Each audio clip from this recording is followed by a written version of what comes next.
just come from Asheville.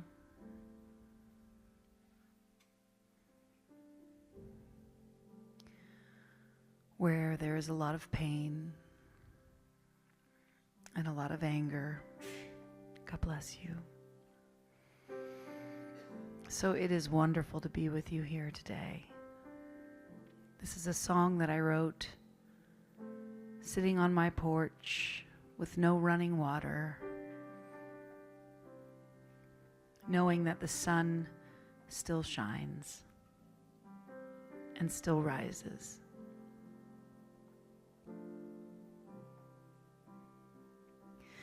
What is more useless than being angry at a river? It is just a river doing what rivers do. The truth is that some truth tastes a little bitter, but it can make you better as you make your way through. And the light shines on all who are left behind. The light still shines. The light shines even in the darkest times. So look up, look up, look up. Look up, look up, look up. Sing it with me now. Look up, look up, look up. 'Cause what is more useless than screaming at the darkness? It is just the darkness doing what darkness do. But it is the darkness that offers up the sunrise. It offers the seed a space to hide in the night. And the light shines on all who are left behind. Yes, yes. The light still shines. Yes, the light shines even in the darkest times.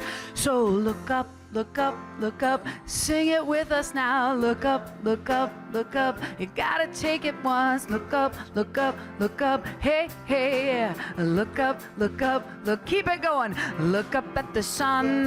Look up at the moon. Look up in the eyes of the people who are coming through. Look up at the strength and the power of community. Look up for yourself and look up for me.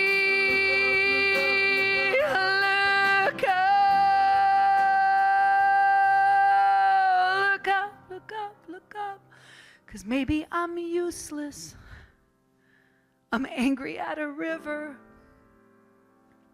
And it is just a river doing what rivers do. But I am a human. And I'm a being, not a doer. So I'll let this anger just pass on through. And the light shines. This all will be alchemized. Yes. The light still shines. Oh, the light shines even in the darkest times. So look up, look up, look up. Come on. Look up. Tell somebody. Tell somebody. Look up, look up, look up. That's right. Look up, look up, look up, look up, look up, look up, look up, look up, look up, look up, look up, look up, look up, look up, look up. Oh yeah, look up, look up, look up. Look up, look up, look up. Look up, look up, look up.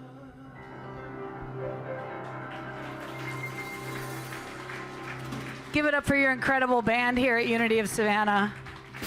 Ladies and gentlemen, please welcome the Reverend Amy Steinberg. Thank you. I wonder if I could get that music stand. Maybe put this on. Good morning, everyone. So last time I was here, I was in class to be a minister, and I passed my classes. It's official. Oh, I don't know if that's going to happen. Is it? Yeah. Maybe not. If it falls, it falls. Look up. All right. That's like so funny. It's so funny. As I was singing the song, the rug was getting all messed up. And I was like, well, sometimes you got to look down too. And as I was driving in, I noticed that the skies were really overcast too. And of course, the reading today was so perfectly aligned that sometimes when we look up, the sky is gray, right? And that's okay too, right? We still continue to look up. And often when I come to these communities, I wonder why. Why do we come here? What are we doing here? What's the purpose? And I think that we're drawn together. The same kind of people are drawn into these teachings, right? They're people who believe, you believe, in the essence of these teachings, which is love, right? We could do a poll. You want to do a poll? It's polling season. How many people here love to be in love and love to feel the spirit of love, right? I don't know. I'm sorry. I know you do. You just don't feel like raising your hand if you didn't. In other words, we come together to heal and reveal the truth of who we are, and that is why we look up. We desire to look up. A lot of us maybe came from chaotic homes or homes where there wasn't a lot of this energy.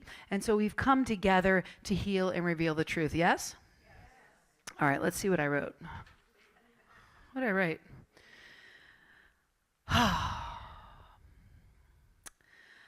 I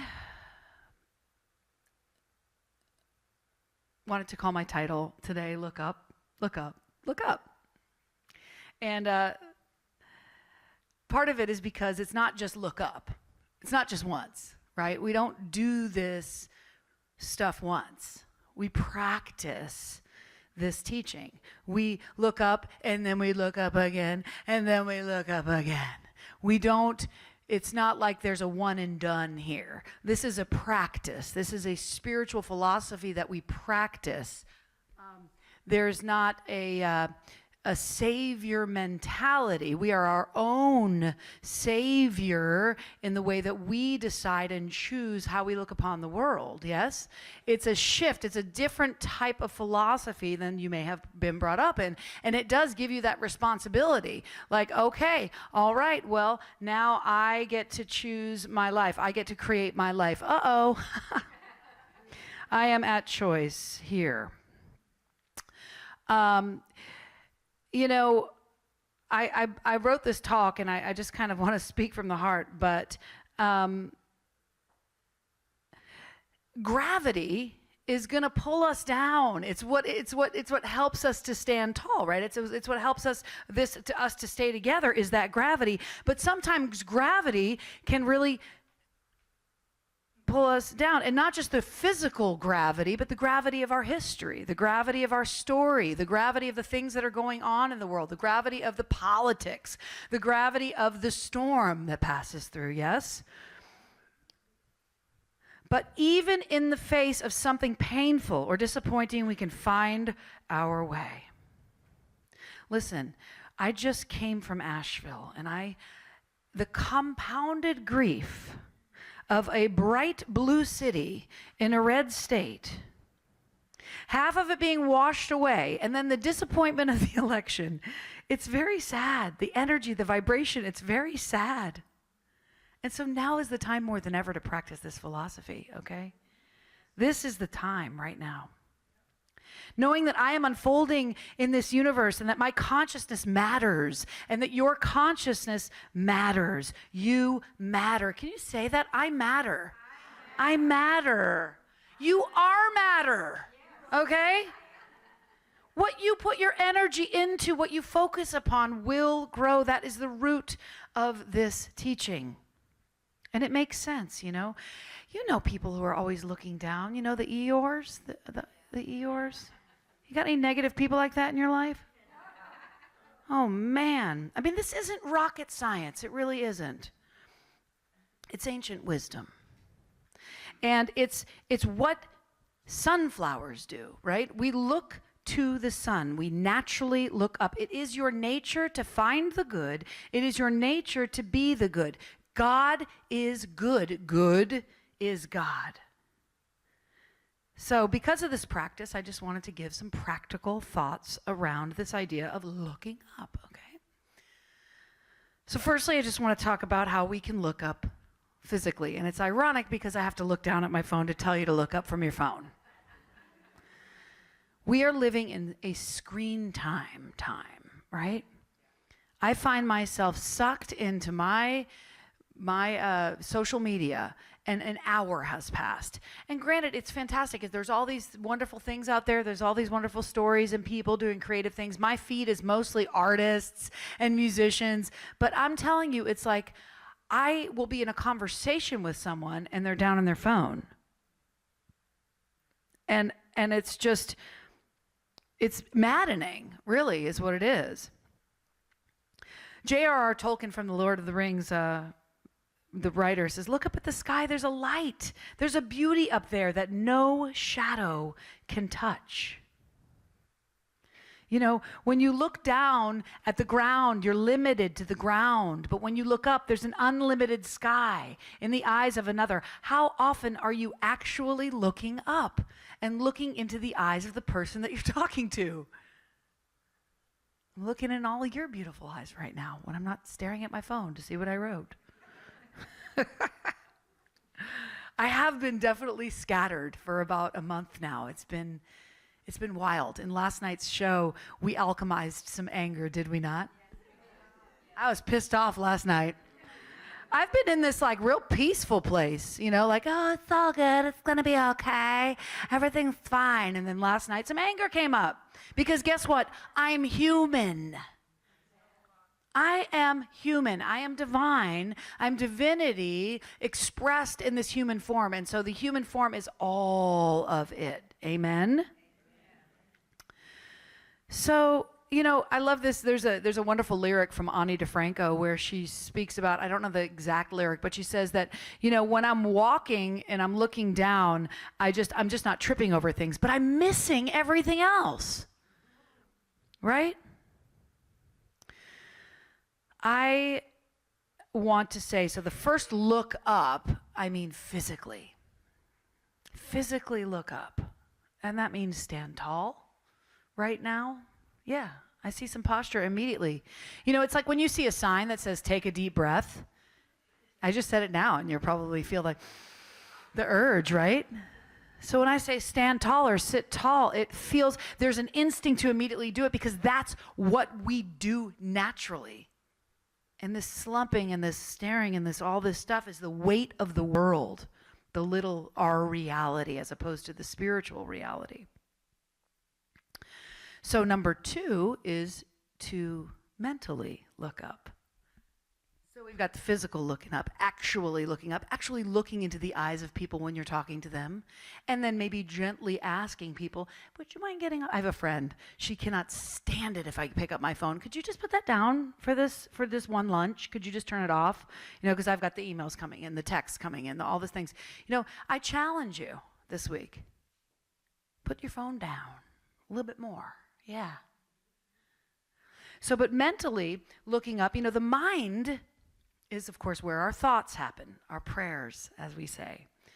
So when you find your mind sort of spiraling downward this week, you can kind of become aware of it, become more aware of it, and take the time to look up, to practice looking up. How do we look up mentally?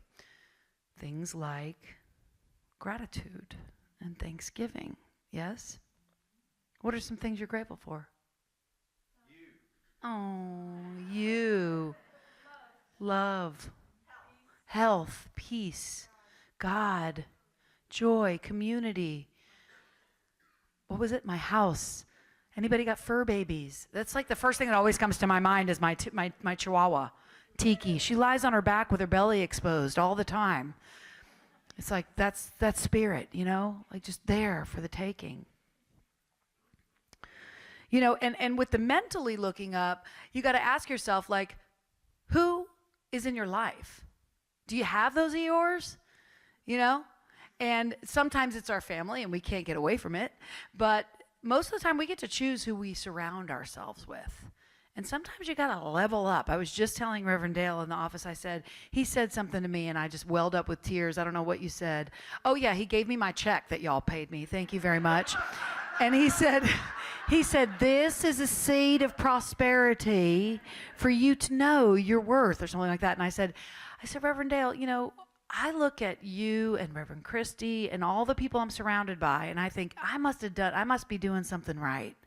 Because you are who you're surrounded by. When you start finding yourself surrounded with people who are like really negative and really icky, you'd be like, what's up with me? And I need to make a different choice. It's kind of like we were talking about this morning, me and Darlene, how, I know some of y'all are in love with me, right? You're in love with me? Yes.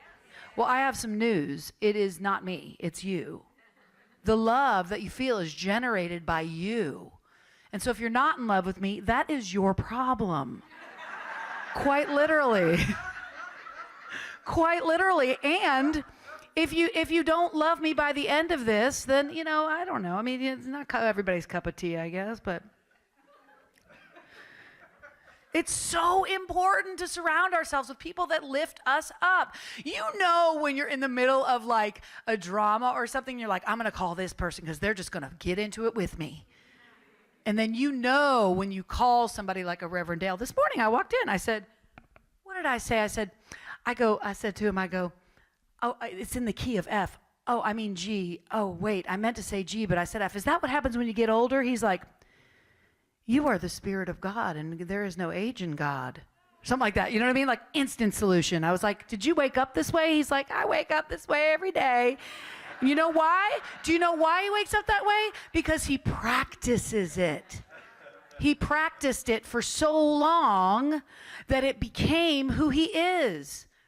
So we practice who we're around and what we do, and it's all just a habit, right? And so I love that you're here, because the fact that you've stumbled into unity, whether it was 5 minutes ago or 50 years ago, you know that this is your practice, this is your call, and I am so sorry. It is not for the faint of heart, especially in times like these, to continue holding the high watch. It is so easy to fall into, oh, just F this. I don't even want to look up anymore. I'm so mad. But when we experience difficult things, we have to feel the sadness, and we need to feel the experience. And I'm not saying we don't feel our feelings, but mentally we can always make a choice to fall into gratitude, yes? It's like I said last night, there must be a donkey in here. You've all heard that story, right? Do you tell that story? Well, there's a big pile of doo-doo, and a little boy's in there digging through it. And his mama comes in and says, what are you doing? There must be a donkey in here somewhere. That's his teaching, though. A pony. Okay, he teaches it with a pony. I teach it with a donkey. Why would I want it to be a donkey? A little boy wants a pony, not a donkey. Sometimes, see, the game of telephone.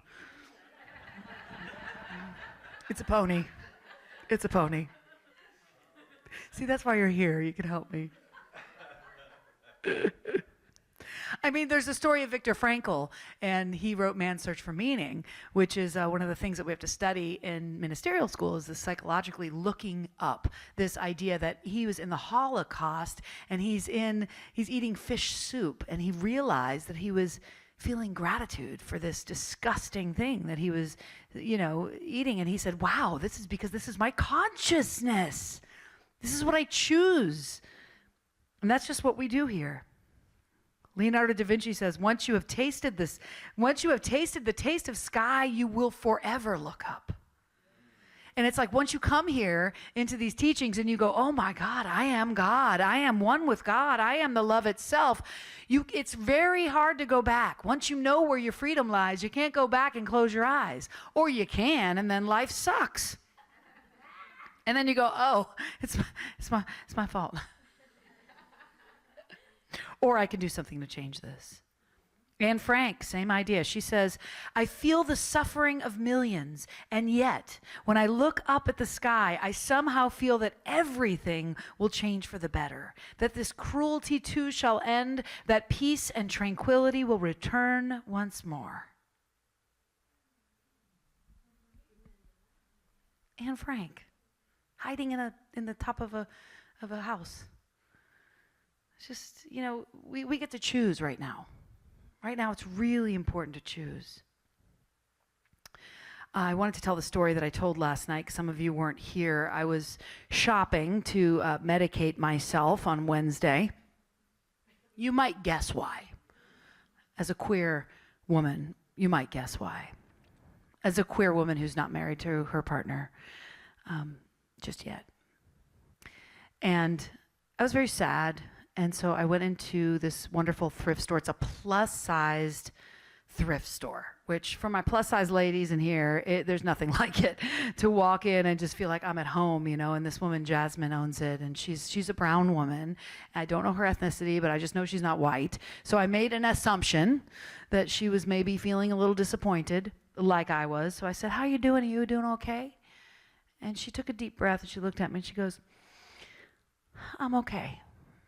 I said, yeah, me too. She said, I've been through worse. We've been through worse. And I said, yeah, like the Reagan-Bush years. Trying to make a joke. And she said, yeah, like slavery. And it was like, and then we started sort of like talking and laughing and bonding and recognizing the resilience of the human spirit. That's mentally looking up, saying, I've been through worse. I can get through this. We'll get through this. Look up. Look up, look up, look up. Always at choice. Always at choice to reveal the truth. My thing just went all the way back down to the top. That's what it happens. It's just like hysterical.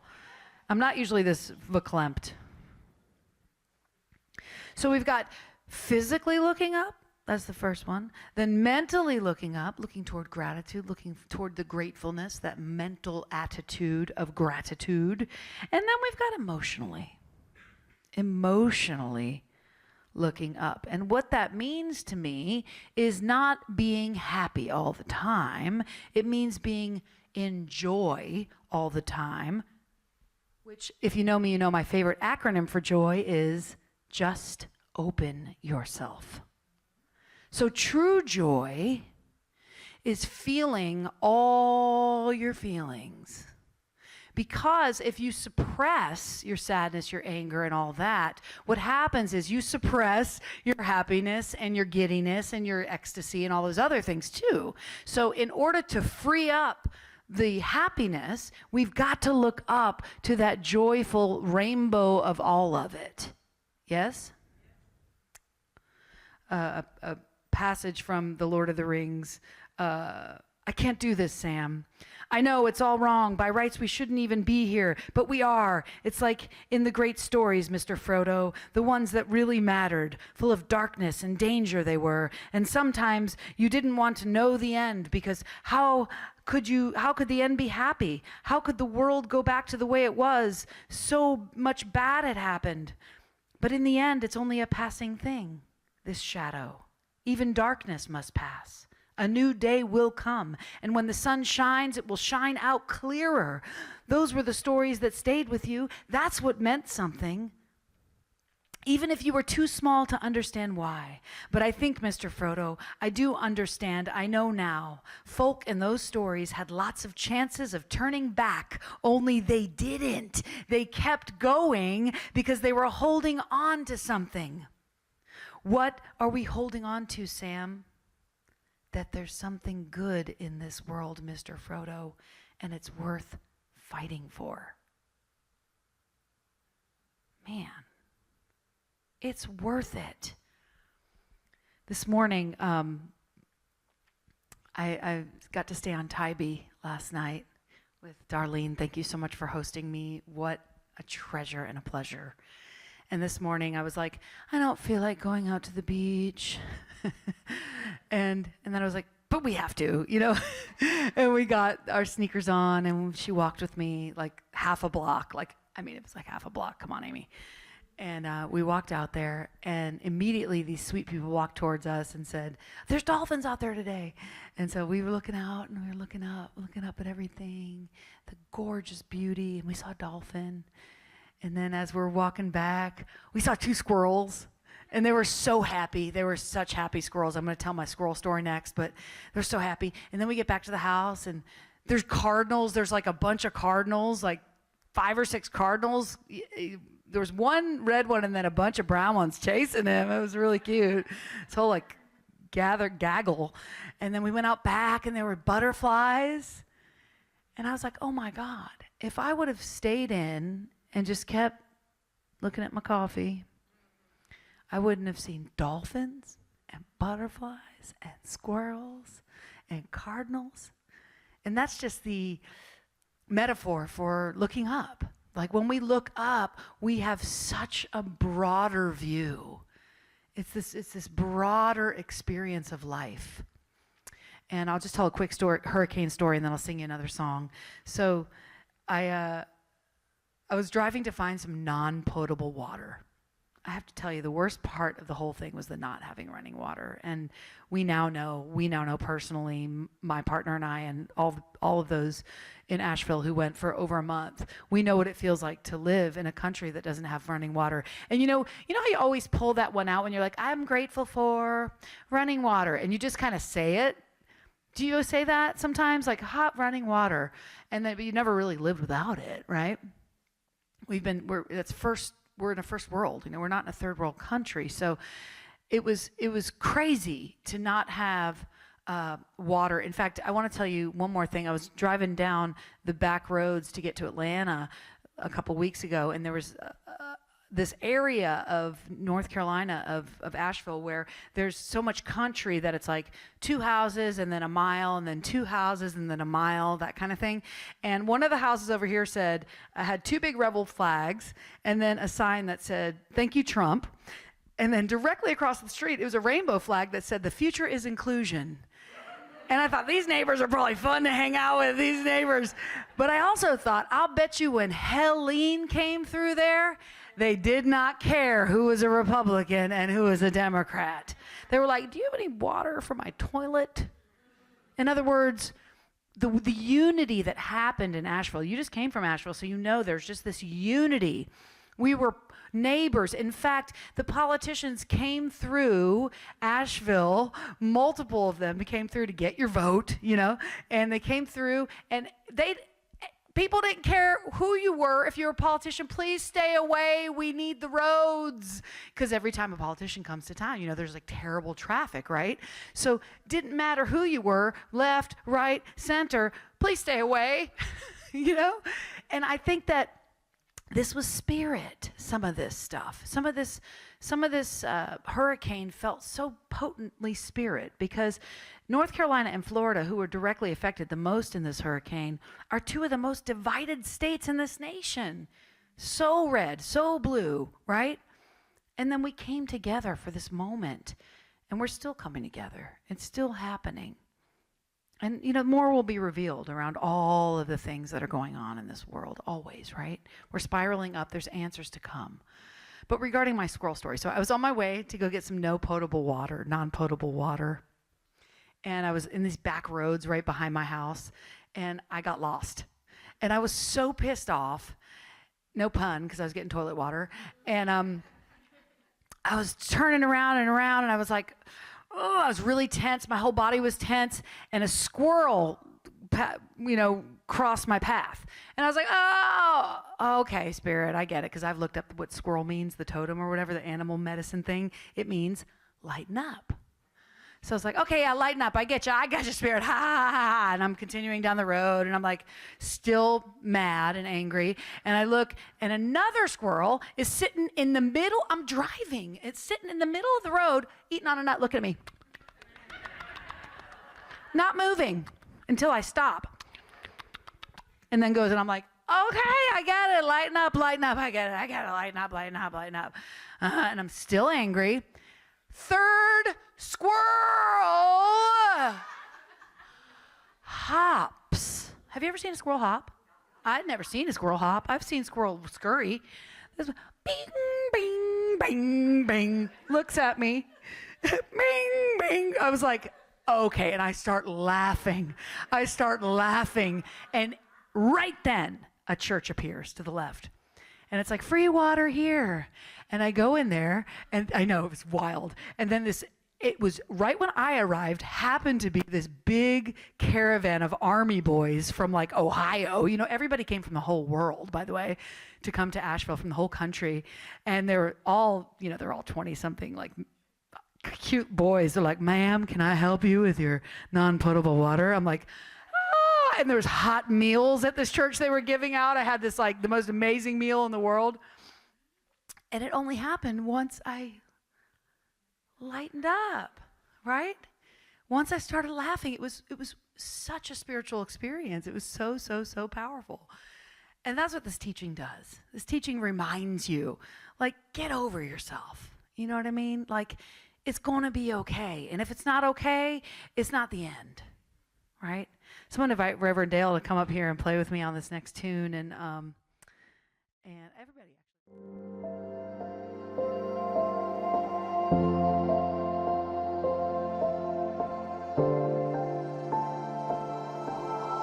actually.